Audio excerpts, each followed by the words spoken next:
দেয়, আমাদেরকে রুটি চলতে দেয় না। এই এক মাসে 2টা মামলা দিচ্ছে, 1000 টাকা দেখায়, সেখানে 7000 টাকা লাগে, আর 25,000 টাকা কোথায় যায়? 54 বছর হয়ে গেছে স্বাধীন হয়েছে, এর ভিতর রিক্সাওয়ালা হয়েছে, তারা পরিবর্তন হয় নাই। রিক্সা মানুষকে ফেলছে, রিক্সা কিছু হয় নাই। আজকে দেখেন রিক্সা মানুষ হয়ে মানুষটা একটা ব্যাটারি লাগাইছে চালায়, যানটা একটু আরাম পায়, এটা সহ্য হয় না। আমার তো বুঝে আসে না কেমন ডিজিটাল আর কেমন উন্নয়নের দেশ। আমাদের দাবি হচ্ছে আমরা অটোরিক্সা রাস্তা চলবে, যদি চলে না তাহলে আমরা ফ্যামিলি আছে, বাচ্চা কাচ্চা আছে, মানে সবারই ফ্যামিলি আছে, আমরা সংসার কিভাবে চলাইব?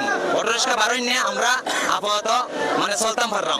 আর যদি অটোরিক্সা আমরা চালাই না তাহলে আমরা কর্মুখ ডাক দেয়, এটা সরকারে আমরা একটা গতি করে দিব।